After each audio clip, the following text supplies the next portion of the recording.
Merci. Amen. Nous nous asseyons. Nous avons sûrement tous chanté. Et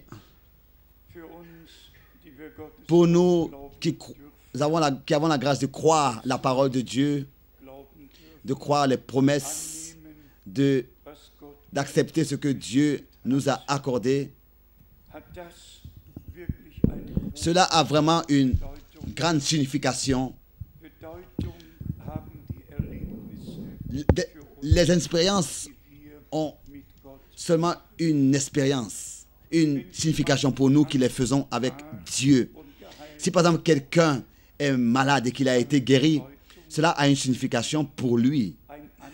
Pour un autre qui fait qu'il entend la guérison de cette personne, c'est vrai, il entend, mais elle n'a pas la même signification que pour le malade qui a été guéri. C'est la même chose avec le salut, avec le pardon, avec la grâce et avec le salut. D'abord, quand personnellement nous l'avons expérimenté, c'est comme ça que cela a une signification pour nous, reçoit une signification pour nous. Seulement quand nous avons reconnu que la parole de Dieu demeure éternellement, c'est seulement comme ça que la signification de la parole qui demeure éternellement nous est manifestée si nous l'expérimentons personnellement et qu'elle nous est révélée personnellement. Si nous ressentons que nous sommes introduits dans le conseil du salut directement de notre Dieu. Et si maintenant nous avons vraiment prêté l'oreille à ce cantique, il s'agissait, et il a été souligné et élevé, lave-moi dans le saint sang de Jésus.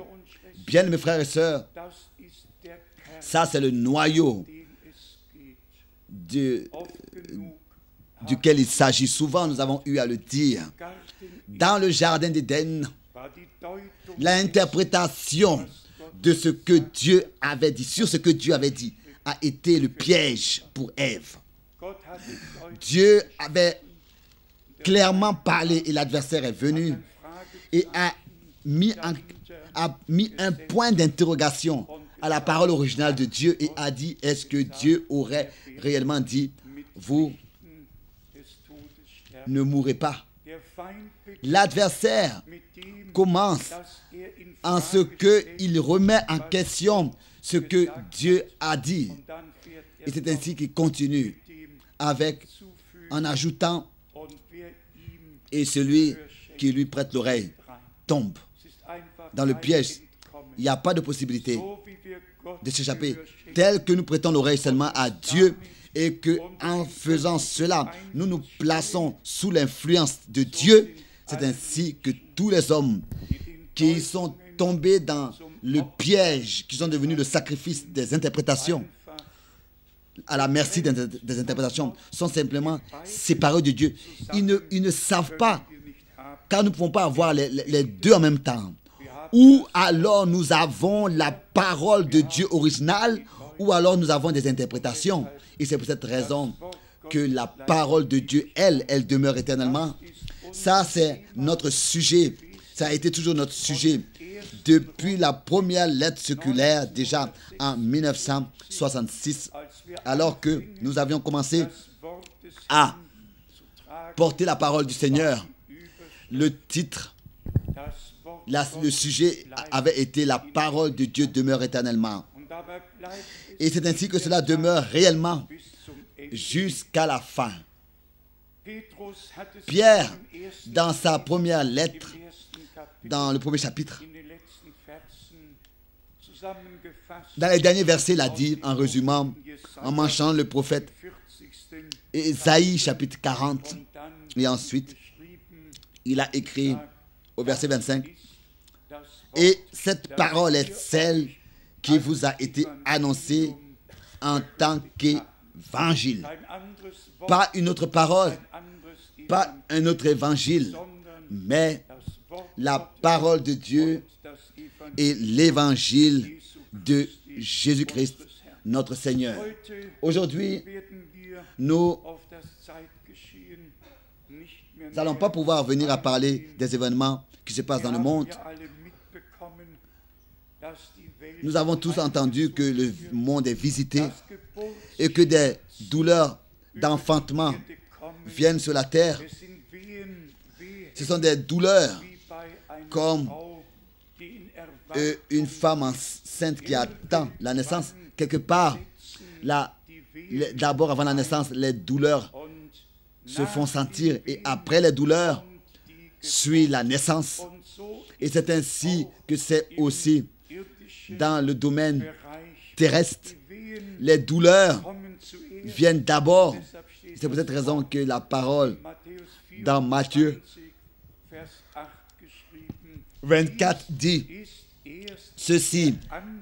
Matthieu 24, verset 8, est seulement le commencement des douleurs. Le commencement des douleurs. Et là aussi, nous devons lire attentivement et être attentifs à chaque parole, à chaque mot, pour avoir la liaison et le contexte et la signification dans laquelle les prophéties bibliques ont été écrites. Nous avons aussi particulièrement mentionné l'inondation aux États-Unis et vu l'inondation aux États-Unis avec beaucoup de soucis et de douleurs accompagner cet événement, et aussi ce qui s'est passé à Bayern en Autriche et en Suisse. Nous avons entendu que Berne est inondé. Pour nous, c'était bien sûr réellement nouveau. Avec cela, personne n'aurait pu s'attendre. Ou bien alors que la belle Lucerne est en partie inondée. Aussi l'Autriche, ici et là. Mais ce qui s'est passé aux États-Unis est réellement, comme un reporter lui-même disait, ça, c'est le point. Ça, c'est le coup de poing de Dieu. Ça, c'est le point de Dieu. Plus la main, mais ça, c'est le point de Dieu. Il a réellement mis le point sur le i avec cette remarque, avec cette phrase centrale. Ce qui s'est passé là-bas, c'est le point de Dieu. Qu'est-ce qu'on doit dire à tout cela? Je ne veux pas faire de remarques avec une telle remarque qui, en fait, serait à sa place et est à sa place, mais il faut qu'on puisse encore dire que Mr. Bush, qui a la Bible dans la main, dans la Maison Blanche, qui Pence Robertson, qui a cet homme en tant que son meilleur conseiller, en tant qu'un prédicateur connu de la télévision aux États-Unis et qui est en même temps son conseiller le plus proche, qui piétine ce qui est écrit dans la Bible, et cela n'a pas le droit d'être. Comment est-ce qu'un homme dans le jardin de la Maison Blanche peut aller se promener avec son chien, ou en même temps en Irak la terreur est faite et des centaines de milliers de personnes sont sans toit, des mères et des enfants qui n'ont rien à voir à faire avec le terrorisme et le terreur, la terreur et la guerre, et ensuite qu'il y a des déjeuners de prédicateurs et glorie, alléluia, nous sommes une nation, une grande nation. Non, non. Et ça aussi nous avons entendu.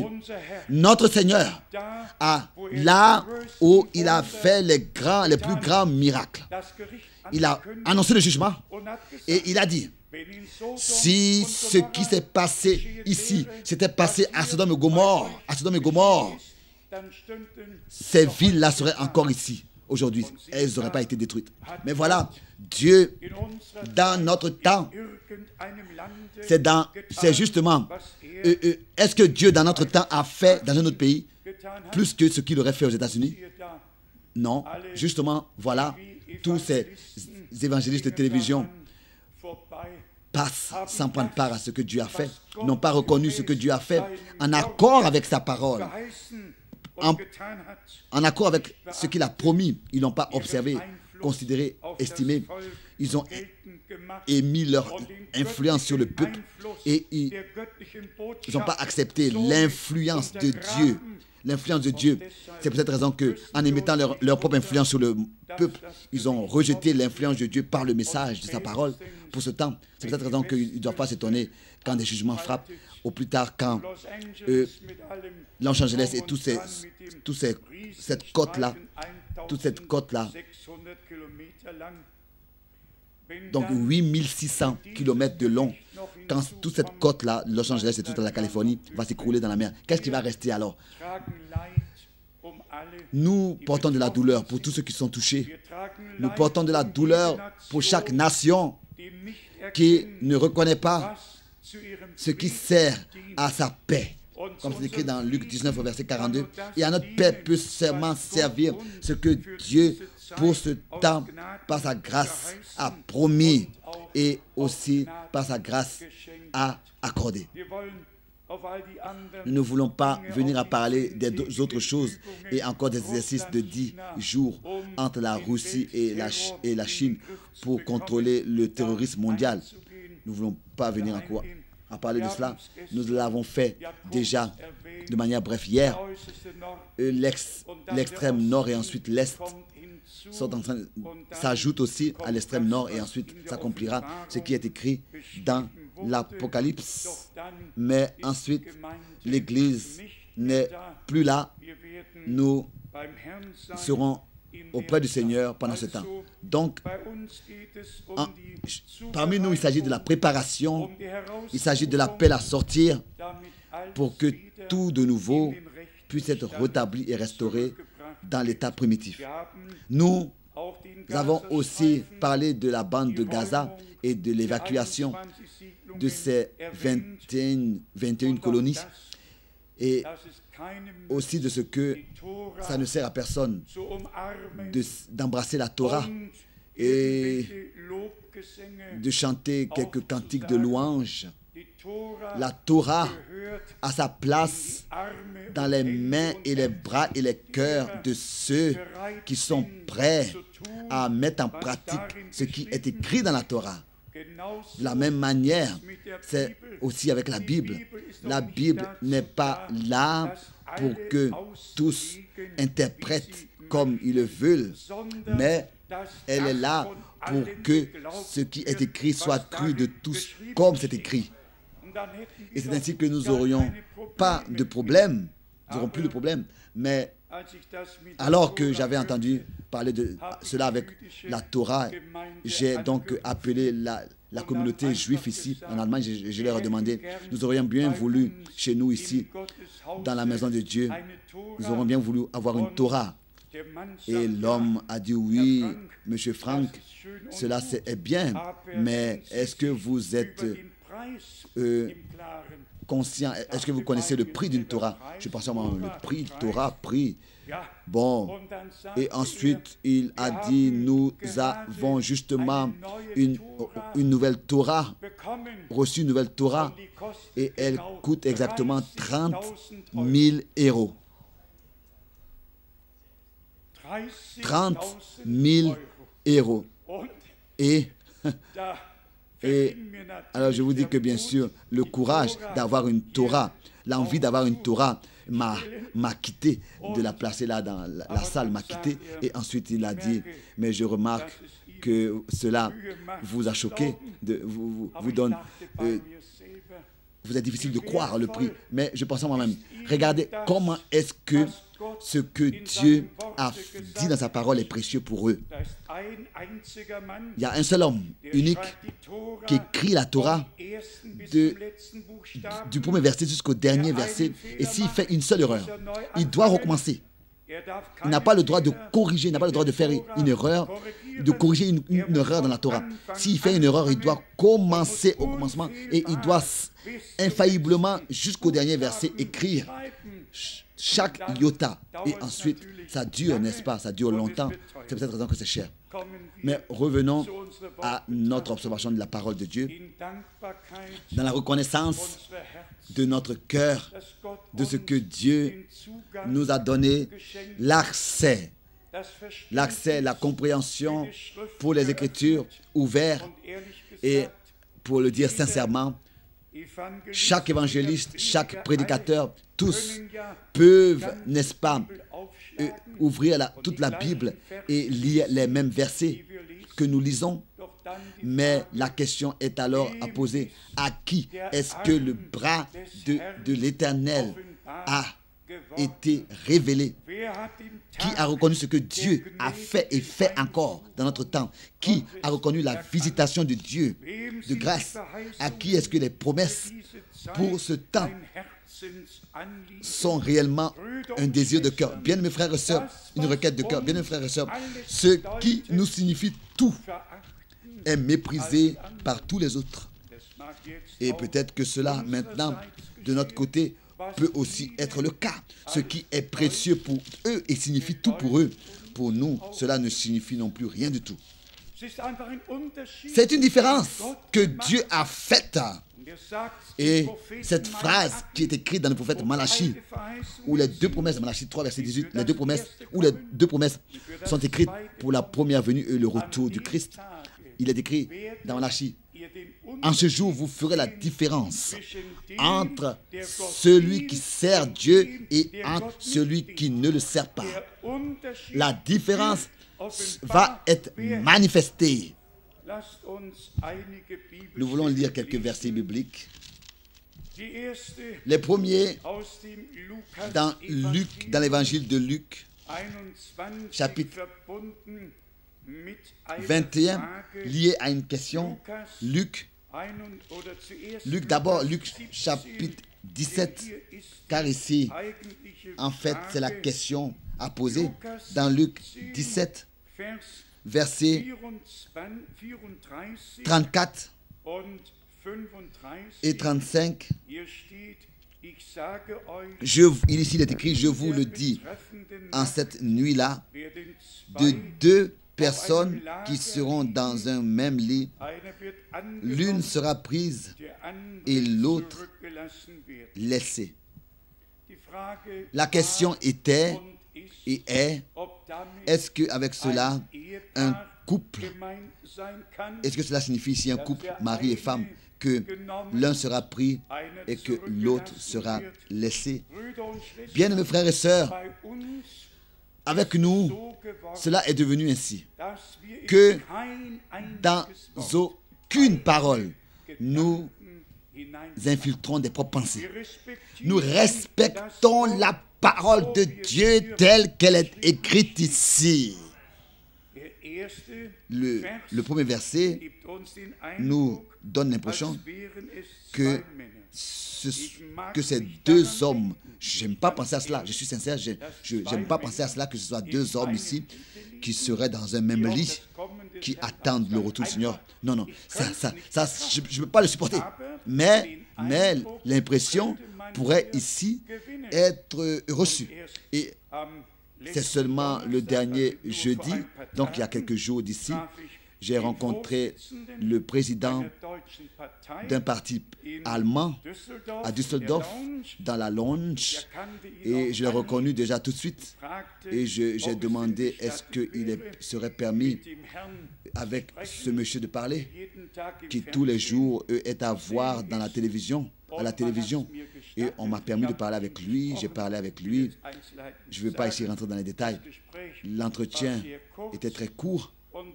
Et ensuite, j'ai entendu que cet homme-là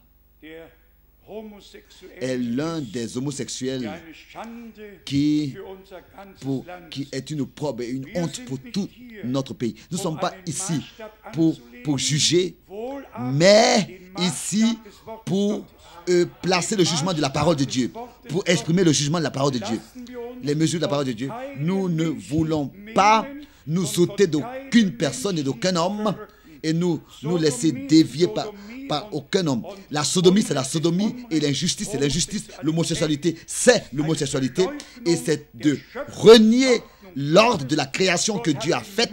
Dieu a créé l'homme, Dieu a créé la femme. Et Dieu a créé l'homme, Dieu a créé la femme pour l'homme, et bien pas un homme pour l'homme ou bien une femme pour la femme. Non, ça on doit devoir le dire. Et si on ne peut plus dire de telles choses, alors où reste alors la prédication de la parole de Dieu? Et ici est le point, bien mes frères et sœurs. Aussi ces choses-là doivent être dites.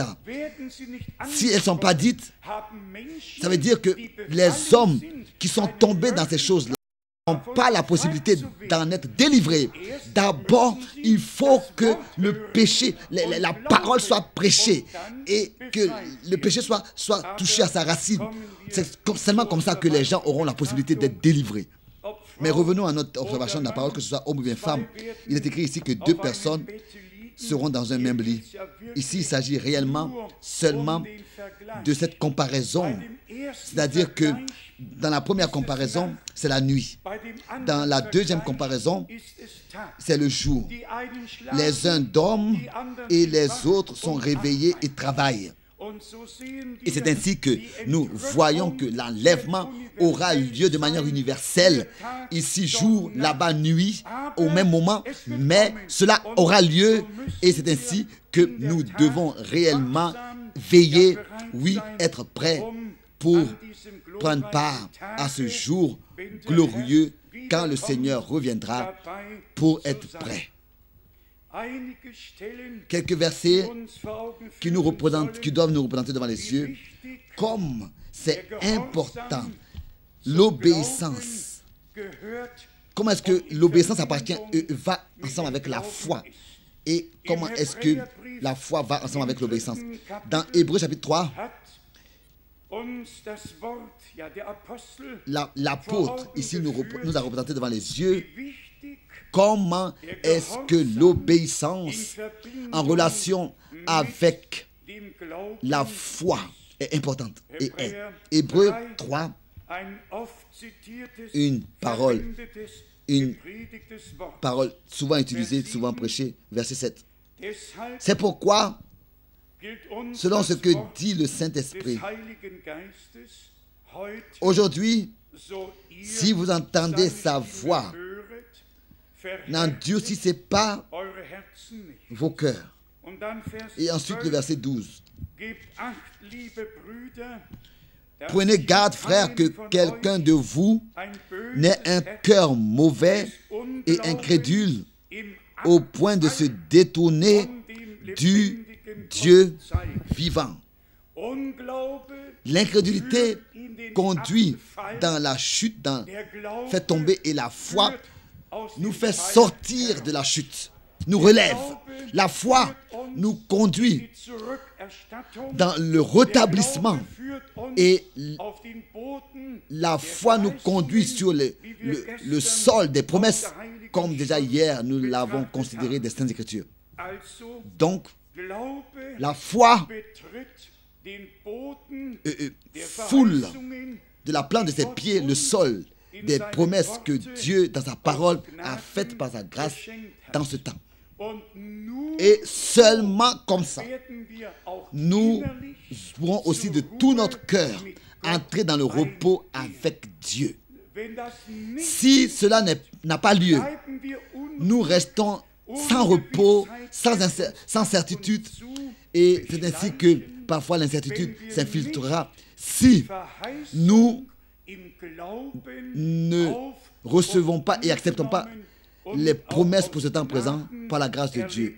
Et si nous ne les avons pas expérimentées, ensuite l'avertissement est adressé à nous tous au chapitre 4, au premier verset, Hébreux 4, verset 1.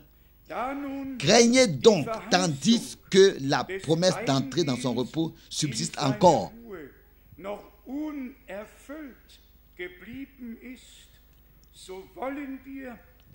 Qu'aucun de vous ne paraisse être resté, être venu trop tard, être resté.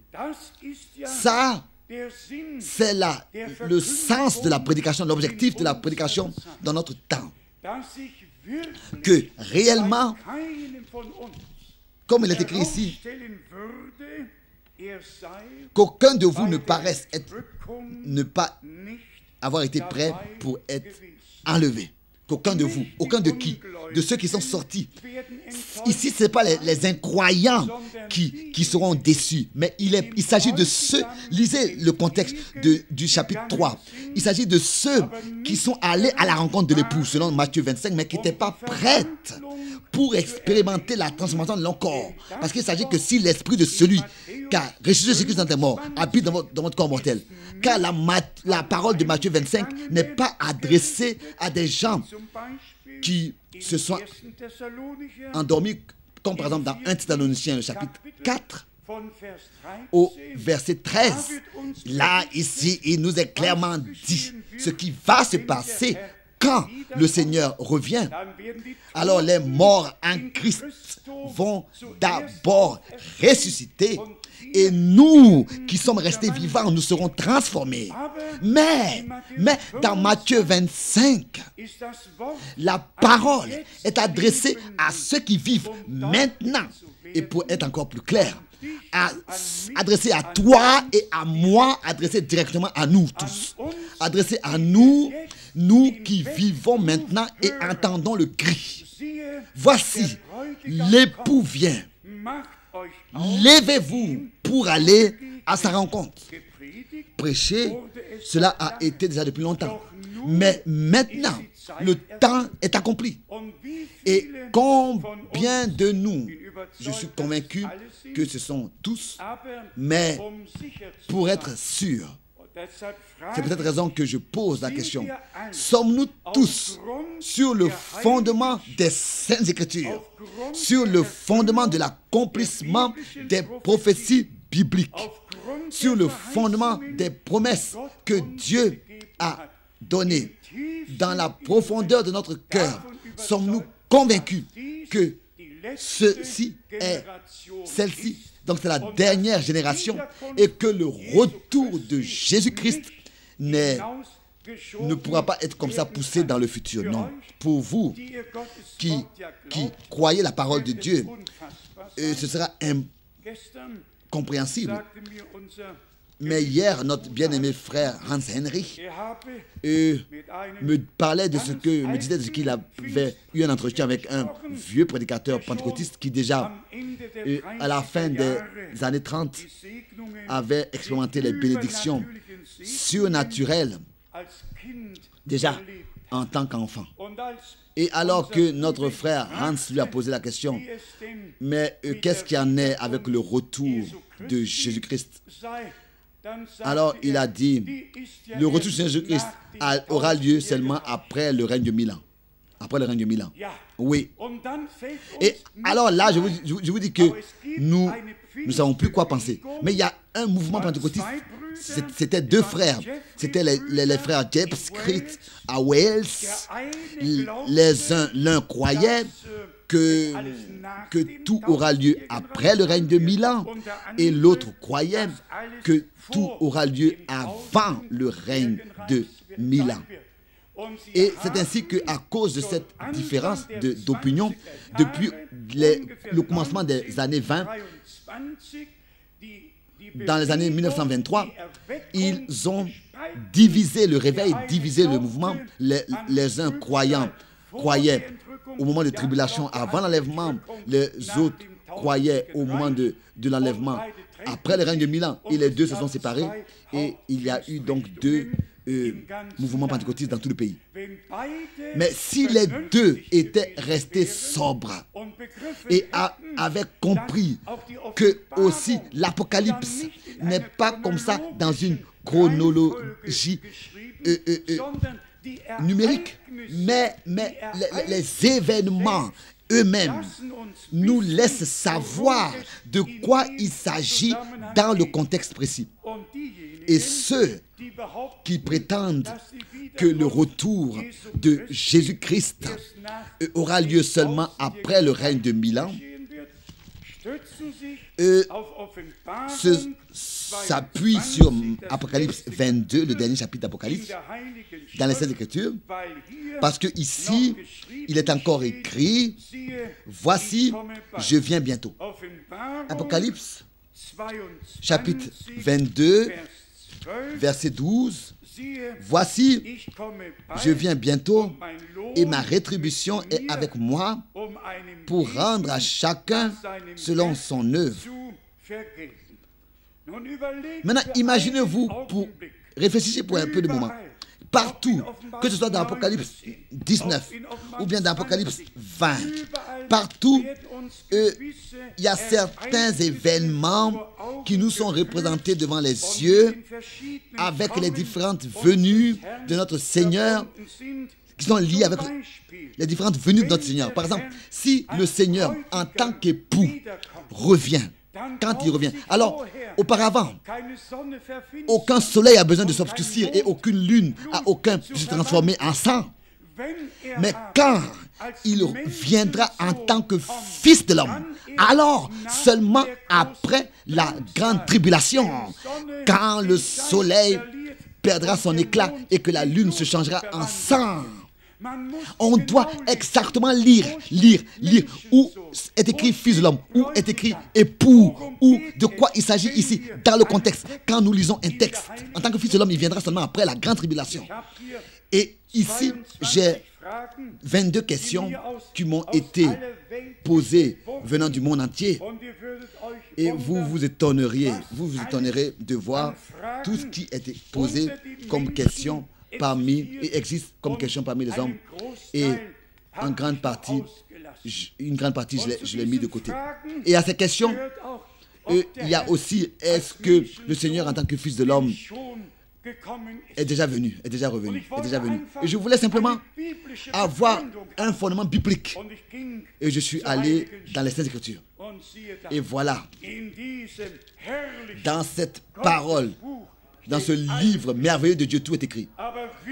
Mais vraiment tout. Et pour cela, nous en sommes reconnaissants. Seulement maintenant, pour ici, brièvement finir ce sujet, conclure ce sujet, je voudrais aller dans Matthieu, l'évangile de Matthieu, au chapitre 24, au verset 29, ou bien à partir du verset 29, nous lisons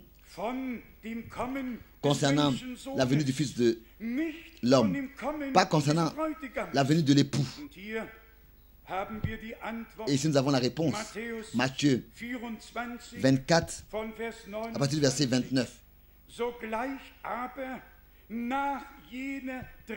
Aussitôt après ces jours de tribulation, le soleil s'obscurcira, la lune ne donnera plus sa lumière, les étoiles tomberont du ciel et les puissances des cieux seront ébranlées.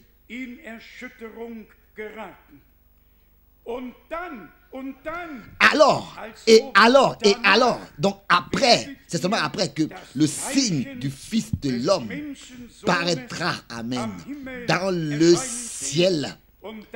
Toutes les tribus de la terre se lamenteront et elles verront le Fils de l'homme venant sur les nuées du ciel avec puissance et une grande gloire. Nous avons ici une introduction puissante dans ce qui va se passer dans le contexte. Bien-aimés frères et sœurs, nous ne nous élevons pas au-dessus des autres, mais nous ne voulons pas non plus que d'autres s'élèvent au-dessus de Dieu et de la parole de Dieu. Ça, nous ne voulons pas non plus. Ça, nous ne le permettrons pas. Mais nous ouvrons la Bible et nous disons, cela est écrit ainsi. Alors, après ces jours de tribulation, alors comment est-ce que quelqu'un veut me dire ici que cela a eu lieu déjà en 1963? Le Fils de l'homme est déjà venu en 63. Jusqu'aujourd'hui encore, il n'est pas encore venu.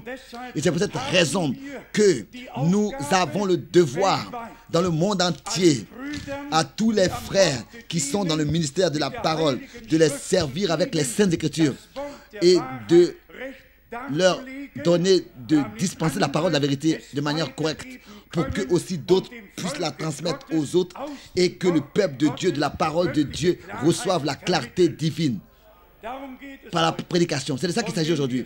Et si nous disons que nous n'estimons rien des interprétations, je vous dis que c'est exprimé très doux. Si on voulait l'exprimer en tant que plus cru, alors on devrait simplement utiliser cette expression Je méprise chaque interprétation. Et quand est-ce qu'une interprétation a lieu? C'est un dégoût qu'on a en face de chaque interprétation. Une interprétation a lieu quand on ne revient pas aux Écritures. Quand on ne va pas seulement d'écriture en écriture et qu'on prend les citations de Frère Branham et non seulement cela, mais on les sort encore du contexte, on les détache de son contexte et on en fait une organisation, une doctrine et une direction de foi. Le temps pour toutes ces choses est passé, pour tous ceux qui réellement veulent se tenir un jour devant Dieu. Et celui pour qui ces choses-là sont indifférentes, ce qui est enseigné ou bien ce qui n'est pas enseigné, cela m'est égal. Non. Alors on peut dire à une telle personne, bien-aimés frères et bien-aimées sœurs, si cela vous est égal, alors avec vous, le Seigneur n'a pas encore parlé. On doit d'abord être prêt à recevoir et à écouter la vraie et claire parole de Dieu. C'est seulement après que Dieu peut parler avec nous et peut nous révéler sa parole avec des hommes qui déjà savent tout. Avec eux, Dieu ne peut pas parler. Il pourrait encore même vouloir enseigner Dieu. Et cela soit éloigné et encore une fois éloigné de nous tous. Ici, toujours de nouveau, nous avons eu à insister en disant qu'il s'agit de la parole clé, toujours du mot-clé qui appartient à l'événement et au contexte. Et ensuite, c'est ainsi que l'accès dans tous les détails de la signification de ces choses nous est donné. Et si nous avons vraiment prêté l'oreille correctement et attentivement, alors il est écrit que tous les yeux le verront et se lamenteront, tous les tribus de la terre. Allez avec cela dans Apocalypse 1 et regardez. Là-bas, il est écrit Apocalypse 1, verset 7, aussi ceux qui l'ont percé. Allez avec cela au prophète Zacharie. Et il est écrit qu'ils fixeront le regard à celui qu'ils ont percé et se lamenteront comme on se lamente sur un fils. Et c'est ainsi que les tribus sont comptées. Donc, il s'agit toujours de revenir à la parole, toujours de se poser la question, que disent les Saintes Écritures? Même en ce qui concerne ce sujet des 7 tonnerres, on ne devrait pas l'estimer pour possible. J'ai pensé 27 différentes directions, seulement dans les 7 tonnerres suffiraient. Et voilà qu'il y a encore d'autres qui s'ajoutent des nouvelles directions d'interprétation de cette tonnerre. Et si un frère des tonnerres veut corriger l'autre frère des tonnerres et dire « Toi, tu es dans l'erreur, toi, tu ne vois pas les choses de manière correcte. » Et ensuite, le troisième frère des tonnerres vient encore et dit aux deux autres « Non, c'est vous qui êtes vous deux dans l'erreur, vous ne voyez pas les choses correctement. » Non, pour le dire sincèrement, ce n'est pas à rire, mais on revient toujours au même point. Ce sont des frères qui ont perdu le respect devant la parole de Dieu qui demeure éternellement. Et c'est peut-être raison qu'ils interprètent les citations de frère Branham. Et s'ils ouvrent encore la Bible, alors cela se passe tel que Pierre l'a dit dans 2 Pierre chapitre 3 verset 16, que ce sont des gens qui ne sont pas affermis, qui ont mal compris les Saintes Écritures et aussi ce que Paul a écrit. Ils interprètent, ils l'ont mal compris pour leur propre perdition.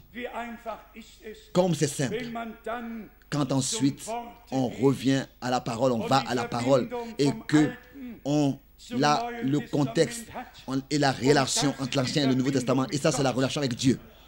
La relation avec Dieu. Le fil rouge entre l'Ancien et le Nouveau Testament est la prophétie biblique.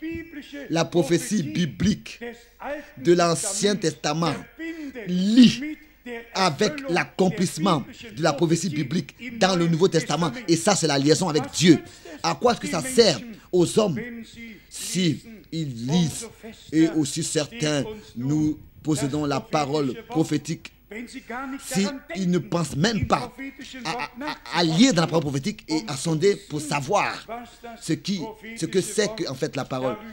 Qu'est-ce que la parole prophétique dit sur cela? Vous savez, nous estimons beaucoup le ministère de tous les prophètes, le ministère de tous les apôtres. Mais réellement, maintenant, il y a quelques jours d'ici, j'ai dû répondre à un email et il s'agissait de frère Branham.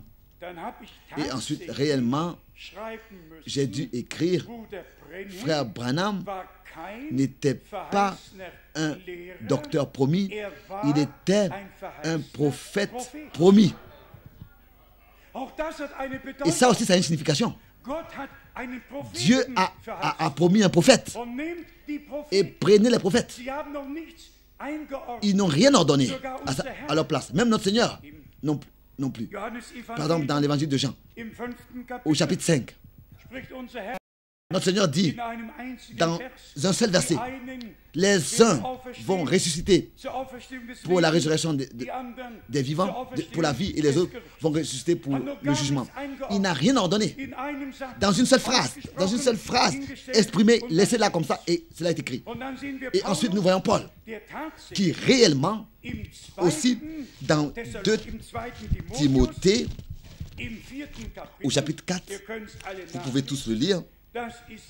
Ça, c'est le verset qui, pour moi, directement, personnellement, a une signification, a conservé une signification en ce qui concerne le ministère. Mais ici, Paul écrit réellement, j'aurais presque dit, de manière globale, en ce que il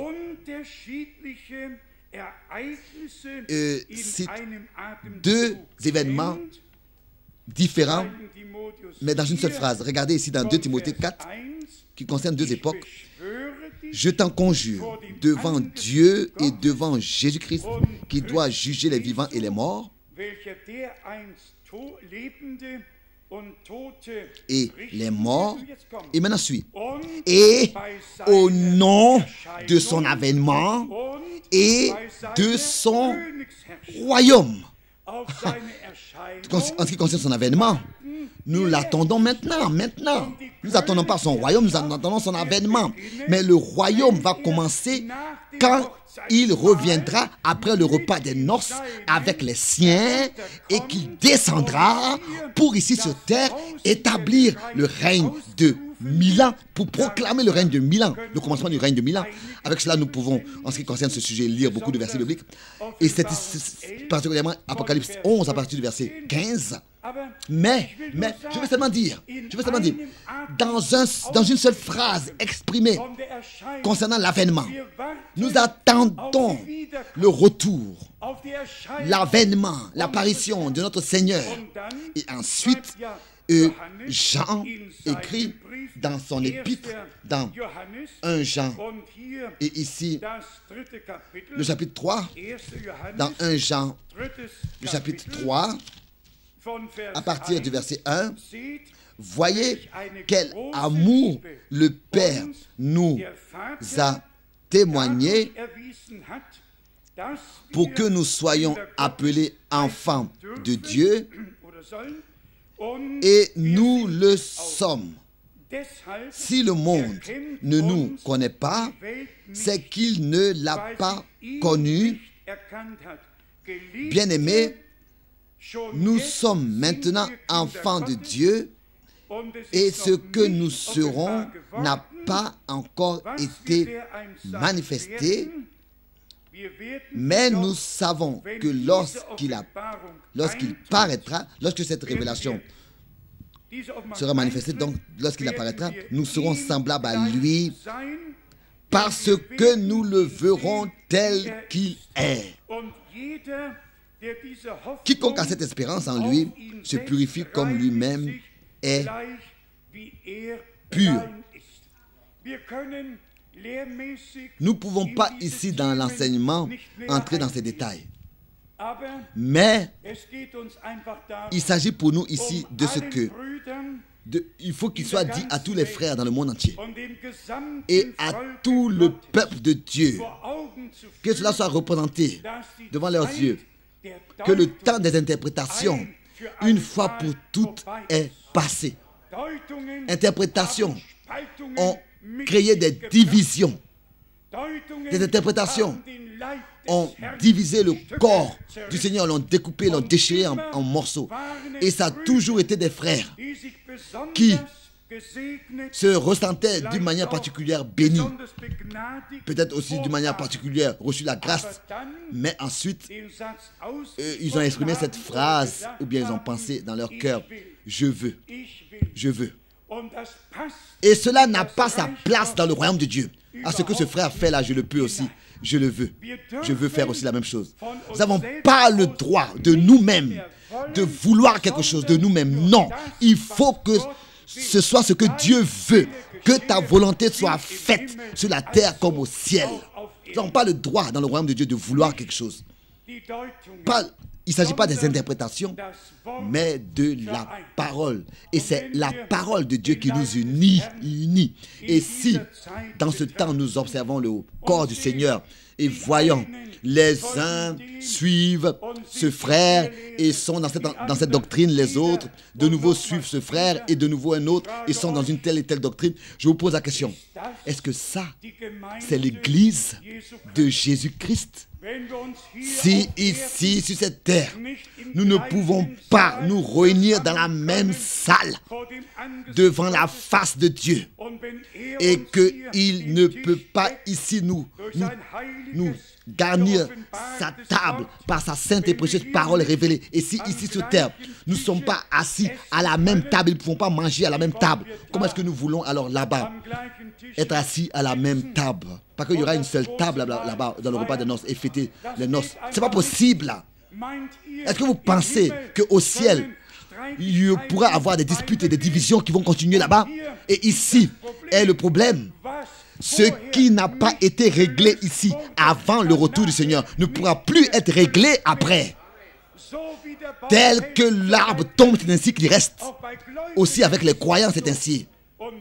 Et c'est dans cet état dans lequel nous sommes lors du retour du Seigneur Jésus-Christ. Nous sommes trouvés comme ça. Qu'est-ce qui va se passer alors? Alors va s'accomplir. 5 étaient folles et 5 étaient sages. Et si aujourd'hui j'ai dit ici que les folles ont prêté l'oreille à chaque interprétation, car chaque interprétation est une folie, Et en fait, ils ont suivi des hommes, des frères qui c'est vrai, ont parlé du message de la fin des temps, leur a dit quelque chose du message de la fin des temps, mais du direct message de la fin des temps et sa signification et son objectif, c'est-à-dire qui concerne les promesses pour cette époque et inclut toute la parole de Dieu et traite toute la parole de Dieu, n'ont même pas eux-mêmes reçu ces choses de cette manière et sont en train de s'en détourner. Peut-être même pas sans s'arrêter en voiture.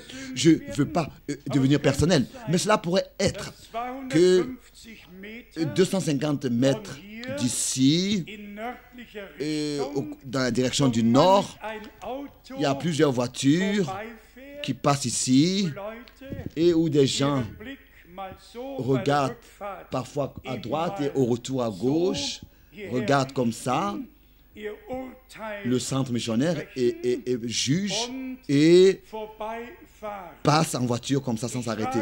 Je vous pose la question, est-ce que moi je pouvais ne pas m'arrêter à ce que Dieu par le ministère de frère Branham devant mes yeux avait fait, comme tous les autres évangélistes qui, eux,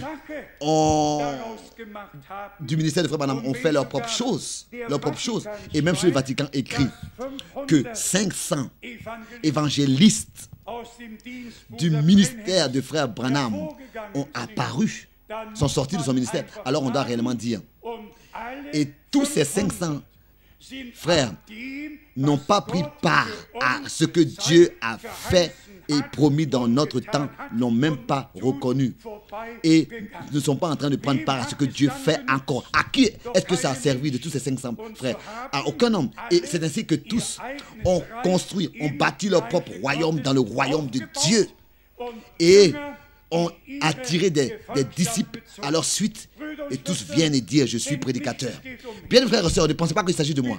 S'il vous plaît, oubliez le vase, oubliez le tuyau.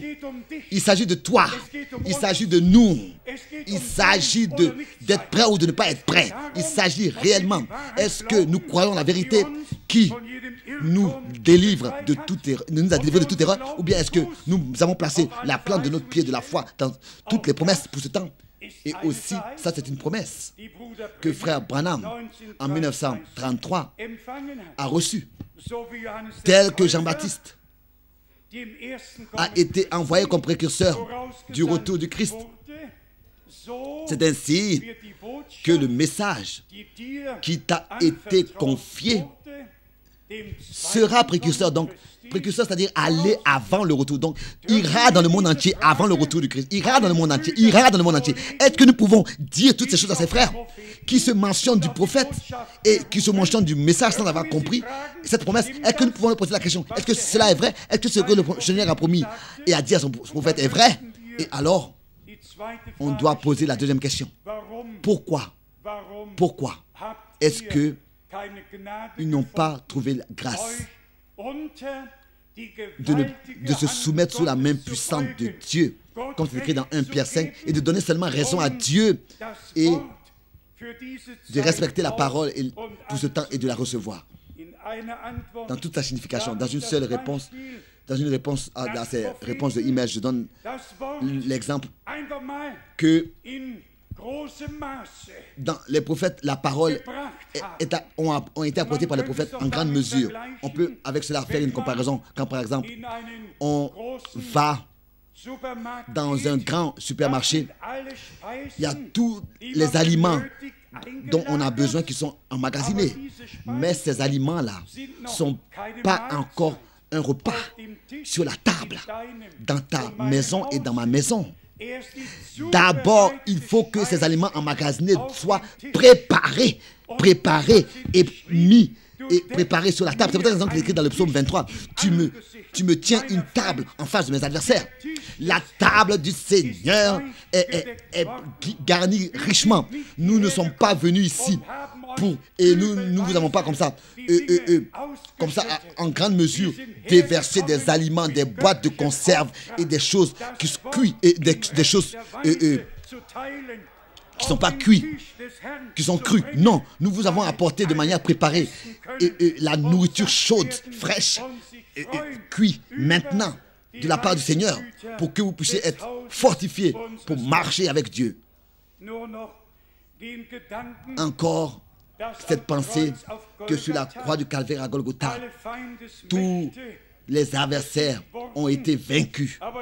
Mais ici, pour revenir à hier soir, en revenant à hier soir, que rien, tout le pays qui n'a pas été emparé par le peuple d'Israël a été la bande de Gaza, qui est devenue un piège par tous les siècles et jusque dans notre temps encore. Dieu avait lui-même fixé les limites telles que déjà dans Genèse et dans Josué, elles sont écrites et c'est ainsi qu'elles demeurent. De la même manière, les limites nous sont fixées par le Seigneur. Nous devons rester dans le cadre de la parole et nous allons pas aller au-delà des Écritures, en toutes choses. Et même si nous devons encore attendre longtemps, nous n'allons pas mettre un feu étranger sur l'autel. Mais il y a une chose que nous devons tous recevoir dans notre cœur, c'est-à-dire que nous sommes presque obligés à prier encore plus sérieusement, avec plus d'ardeur, de demander vraiment à Dieu de tout notre cœur qu'il puisse nous revêtir de la puissance d'en haut. Car c'est ainsi que cela est écrit et c'est ainsi que cela doit, par la grâce de Dieu, s'accomplir. Soyez sincères. À quoi est-ce que ça nous sert si ici nous lisons Matthieu 25 et que nous observons ce chapitre et que nous ne disions pas, bien-aimés frères et bien-aimées sœurs, la différence consiste à ce que toutes les vierges étaient nées de nouveau, réellement, et que toutes les vierges avaient reçu la grâce de Dieu. Elles avaient expérimenté la grâce de Dieu, et que toutes les vierges allaient à la rencontre de l'époux, et que toutes les vierges se sont endormies. Et ensuite a suivi le cri. Et ce cri a été seulement reçu de ceux qui ont été prêts aussi à réellement remplir leur vase d'huile, pas seulement les lampes, mais les vases d'huile. Bien, mes frères et sœurs, nous avons besoin d'un baptême du Saint-Esprit de manière authentique comme au commencement, d'être remplis du Saint-Esprit, tel que dans la parole de Dieu, cela nous a été promis. En fait, ça c'est la promesse que notre Seigneur lui-même, en tant que promesse du Père, a faite. Demeurez à Jérusalem jusqu'à que vous recevez la promesse du Père. Toutes les autres promesses sont des promesses, c'est vrai, mais l'accomplissement, mais d'être rempli de cet esprit, ça c'est la promesse du Père. Et ici, nous allons encore dans d'autres réunions venir à parler de cela, alors que notre Rédempteur a été baptisé, le ciel s'est ouvert et l'Esprit est descendu. L'onction d'être rempli, il était le temple. Et maintenant, le temple a été rempli. Et voilà, son ministère a commencé en tant que oint de puissance. En tant que oint de puissance et du Saint-Esprit, comme c'est écrit dans Actes des Apôtres, tel que la prophétie biblique l'a dit à l'avance. Dans beaucoup de versets, l'une d'eux dans Ésaïe 42, voici mon serviteur en qui j'ai trouvé mon bon plaisir. J'ai mis mon esprit sur lui et il proclamera la droiture au peuple, la justice. Nous avons une description. Cela est à lire dans Matthieu le chapitre 12. Et ensuite nous venons au racheté, tel que le Fils de Dieu est né de l'Esprit, a été engendré et est né de l'Esprit de Dieu.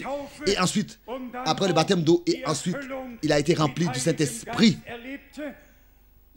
C'est ainsi que c'est la même chose aussi avec nous. Nous écoutons la parole. Nous acceptons, nous recevons la parole. Et l'Esprit de Dieu vient sur nous à cause de la parole qui est dans notre cœur, aussi lors de la nouvelle naissance. Sans l'Esprit de Dieu, pas de nouvelle naissance. La nouvelle naissance, c'est une œuvre du Saint-Esprit. Frère Branham l'a décrit comme ça. C'est le même Saint-Esprit. Par exemple, si on prend un verre, un vase, on trouve un vase sale, on le prend. On ne peut pas d'abord l'utiliser. On doit d'abord le purifier, le laver. Donc, on le trempe dans, on le met dans l'eau, on le lave dans l'eau avec du savon et tout, on le lave. Et quand il est propre, c'est seulement après qu'il soit propre qu'on le remplit de la même eau avec laquelle on l'a lavé, on le remplit de la même eau pour l'utiliser. Pour l'utiliser, il faut le remplir. C'est ainsi aussi avec la nouvelle naissance, par l'Esprit, de l'Esprit, et ensuite d'être rempli du Saint-Esprit pour être utilisé par l'Esprit, où nous devenons un temple visible de Dieu, tel que Jésus-Christ, en tant que Fils de Dieu, pouvait dire: brisez, détruisez ce temple et en 3 jours, je le reconstruirai. C'était un temple, c'était une maison, c'était une maison, une habitation dans laquelle Dieu habitait, car Dieu est esprit. Et maintenant, les Saintes Écritures disent: vous êtes le temple du Dieu vivant. Si l'Esprit de Dieu habite en vous, la pierre vivante, les pierres vivantes pour former l'édifice, pour que Dieu habite en esprit. Donc, la naissance de l'esprit et ensuite d'être rempli de l'esprit.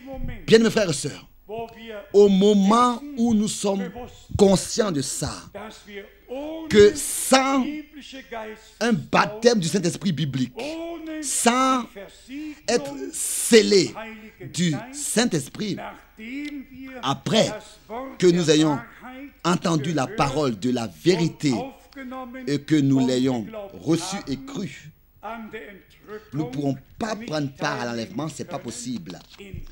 Au moment où cela est conscient, nous sommes conscients de cela, c'est comme ça que nous serons poussés à bout, nous serons en détresse spirituelle et nous ne trouverons pas du repos jusqu'à que nous l'ayons trouvé en Dieu. Bien, mes frères et sœurs, je vous ai déjà dit, la prédication en cet endroit et dans le monde entier doit avoir comme résultat la préparation. Les préparés, ceux qui sont sortis, qui ont été apportés en accord avec, doit être l'épouse parole, appelée à sortir, préparée, apportée en accord avec la parole, sans mélange. Les temps sont passés. Ceci est le temps de Dieu pour son peuple. Ne prêtez pas vos oreilles à des soi-disant prédicateurs ou bien messages, mais soyez certains que vous croyez seulement comme l'a dit l'Écriture. Et c'est ainsi que vous savez exactement que Dieu, par sa grâce, nous a révélé sa parole. Nous n'avons rien besoin de fabriquer. Tout est déjà présent, où c'est à sa place, et nous avons du respect et de la crainte devant cette parole. Pensez encore à deux versets bibliques, Philippiens chapitre 1, verset 6, et aussi Colossiens 2, verset 13. Nous pouvions encore lire plusieurs écritures. Notre temps est passé. Seulement encore pour finir. Aussi certain que Jésus-Christ, le Fils de Dieu, est venu à nous et est devenu homme, trouvé semblable à un homme.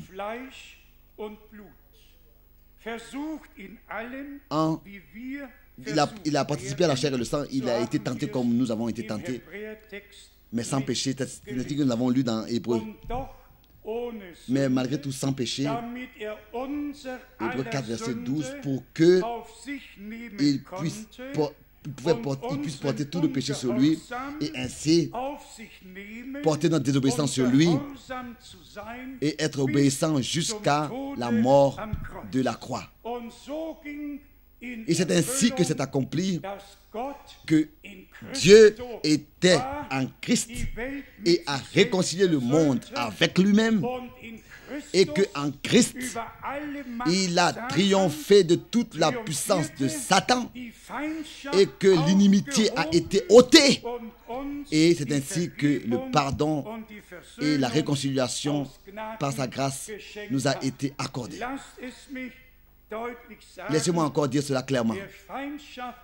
Celui qui nourrit de l'inimitié et de l'immoralité, ça veut dire qu'il n'a pas encore lui-même expérimenté la réconciliation. Celui qui nourrit l'inimitié, celui qui ne peut pas pardonner et qui ne cherche pas la paix, il n'a pas lui-même expérimenté la paix avec Dieu, le repos, le pardon, la réconciliation. Seulement ce que nous avons expérimenté personnellement, nous pourrons le vivre et le donner aux autres et le refléter par la grâce de Dieu, le donner aux autres en toute occasion. Je suis rempli d'une grande espérance et de foi. Je voulais vous lire encore la parole de Philippiens chapitre 1 verset 6. Lui qui a commencé l'œuvre en vous, il l'achèvera pour le jour glorieux de son retour. Et nous avons la grâce de dire au monde entier, nous ne sommes pas des gens qui ont couru après des femmes habilement conçues, mais nous avons la parole prophétique en tant que directive à prendre, direction à prendre. Et la parole prophétique nous a été révélée et brille comme une lumière dans un lieu ténébreux. Ce qui nous reste encore, c'est de dire merci, d'exprimer la reconnaissance au Seigneur, lui apporter la louange. En relation avec cela, aussi prier. Bien-aimé Seigneur, remplis et accomplis, confirme, accomplis la parole du Père, la promesse du Père avec tous les fils et les filles. Encore une fois, pourquoi pas promesse du Seigneur ou bien pas promesse de Dieu? Pourquoi promesse du Père? Parce que nous avons été placés dans la position de fils et filles. Nous sommes introduits dans l'adoption. Parce qu'en Christ, nous avons été agréés, nous avons reçu l'établissement dans l'adoption. Et tous les fils et les filles de Dieu ont le droit d'expérimenter la promesse du Père. C'est peut-être qu'il est écrit. Ils auront reçu le droit d'être remplis du Saint-Esprit. Le droit de devenir enfant de Dieu. Et la promesse du Père est à eux. Et ainsi, une nouvelle visite divine, un réveil dont le monde en a besoin. Et comme souvent nous disons, en tant qu'Église dans le monde, nous entendons ce qui se passe dans le monde. Mais le temps arrive où dans le monde, il sera entendu ce que Dieu fait dans l'Église et par l'Église. Est-ce que vous pouvez croire tout cela? Car c'est ainsi que c'est écrit. Ce n'est pas par un prophète, ce n'est pas par un homme de Dieu, ce n'est pas par un apôtre, ce n'est pas par honneur ou bien par puissance, mais par mon esprit. Cela aura lieu par votre Dieu. Et son esprit agit parmi nous et nous conduit jusqu'à que nous expérimentons la dernière promesse. Que Dieu le Seigneur soit loué et exalté maintenant et dans toute éternité. Soyez bénis tous, vous et toutes les extrémités de la terre, au nom du Seigneur Jésus-Christ, notre Seigneur. Amen. Nous voulons nous lever et remercier le Seigneur. Remercions d'abord tous ensemble en ce que nous élevons notre louange au Seigneur ensemble. Nous avons assez de raisons pour remercier le Seigneur. Pour remercier pour ce que Dieu a déjà fait. Pour remercier de ce que il nous a conduits jusqu'ici et nous a gardés. Pour remercier de ce qu'il sera avec nous jusqu'à que nous atteignions le but et l'achèvement de son œuvre et que nous soyons passés de la foi à la vue. Bien-aimés frères et sœurs et bien-aimés amis, nous voyons l'accomplissement des prophéties bibliques et des annonces à l'avance, des prédictions. Nous avons entendu parler des tsunamis, de tout ce désastre et maintenant un tremblement de terre ou bien en Chine ou bien un vent tumulte, un vent terrible a soufflé. Ce sont des jugements qui frappent la terre comme il est écrit. Ces jugements vont sur toute la terre. Et toujours de nouveau, notre Seigneur dit, quand vous verrez que tout cela s'accomplit, levez vos têtes, car vous et priez de recevoir de la puissance, recevoir de la puissance pour échapper tout ce qui viendra sur la surface de la terre. Et vous tenir devant le Fils de l'homme. Et ensuite il est écrit, est-ce que le Fils de l'homme trouvera de la foi quand il viendra sur terre? Quand il viendra. Nous avons la partie prophétique. Oh, comme c'est merveilleux. Comme la parole de notre Dieu est merveilleuse. Comme elle est merveilleuse. Il a révélé tous les différents contextes et il les a révélés. Bien-aimés frères, vous qui êtes dans le monde entier et servez avec la parole de Dieu, croyez que Dieu est avec nous tous et est avec vous, parce que nous dirigeons seulement, nous nous laissons diriger seulement d'après sa parole. Et dans ces villes, ici, dans toute l'Europe et dans le monde entier, nous voulons remercier Dieu ensemble de ce qu'il a visité son peuple et que de tous les peuples, les langues et les nations, il appelle son peuple à sortir. Une question: est-ce que le message de la fin des temps, en vérité, et dans ta vérité et dans sa clarté, est allé et a pénétré les extrémités de la terre? Amen. Amen. Alléluia. Qu'il y a toujours un autre sémeur qui vient après. Nous n'en pouvons rien. Nous n'en pouvons rien. Mais le premier sémeur, il sème la parole de Dieu. Et la semence qui a produit, ce sont les fils de Dieu, les enfants du royaume de Dieu, les fils du royaume de Dieu. L'autre sémeur vient derrière, a semé sa propre semence, la semence de discorde, qui apporte des divisions et des discordes. C'est peut-être raison, bien mes frères et sœurs, que la différence sera manifestée entre ceux qui marchent sur la voie de Dieu, sur les voies de Dieu, qui n'ajoutent rien et ne retranchent rien à la parole de Dieu, et pour être ainsi une vraie épouse parole, par la grâce de Dieu. On n'a pas le droit d'ajouter, de rentrer et retrancher pour être une épouse parole. Et que cela soit votre décision, d'être une épouse parole. Et pour cela, appartenir à l'épouse. Alors dites Amen, si c'est votre décision. Dites Amen. Et si vous tous, vous voulez être inclus dans la prière, que Dieu le Seigneur puisse accomplir sa promesse en tous les fils et les filles, c'est-à-dire la promesse du Père, pour ainsi nous remplir tous du Saint-Esprit et nous infuser, nous baptiser d'esprit et de feu. C'était ainsi que c'était dans les Actes des Apôtres. C'était comme ça au commencement. Et nous sommes revenus au commencement. Nous avons été rapportés au commencement. Et tel que là-bas, le lieu s'est ébranlé. Et dans Actes des Apôtres chapitre 4, écoutez bien, le jour de la Pentecôte, le ciel s'est ouvert et les hommes, les 120, ont été remplis du Saint-Esprit. Ensuite, des milliers se sont ajoutés et 3000 personnes ont cru le même jour et se sont laissés baptiser. Et les promesses au verset 39 ont leur valeur pour eux, pour vous et pour vos enfants, à cette valeur, et pour tous ceux que le Seigneur appellera encore aussi longtemps que le Seigneur les appellera lui-même. Ça, c'est le commencement.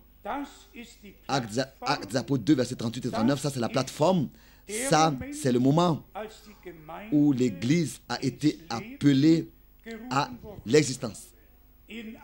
Mais dans Actes des Apôtres, au chapitre 4, l'Église est déjà rassemblée. Au chapitre 4, la prière monte au trône de Dieu. Et là, l'endroit s'est ébranlé, a remué. Nous avons besoin des deux. Nous avons besoin de Actes des Apôtres chapitre 2, Actes des Apôtres chapitre 3, Actes des Apôtres chapitre 4, et jusqu'au chapitre 28, nous avons besoin d'un rétablissement total de tout ce qui existait au commencement. Placez la plante de vos pieds de la foi aujourd'hui sur ces promesses, car à vous et à vos enfants et à tous ceux qui sont loin, que Dieu, le Seigneur, ajoutera Ces promesses sont à vous.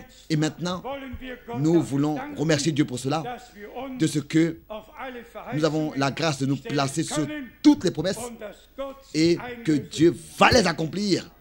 Car toutes les promesses de Dieu sont oui et amen.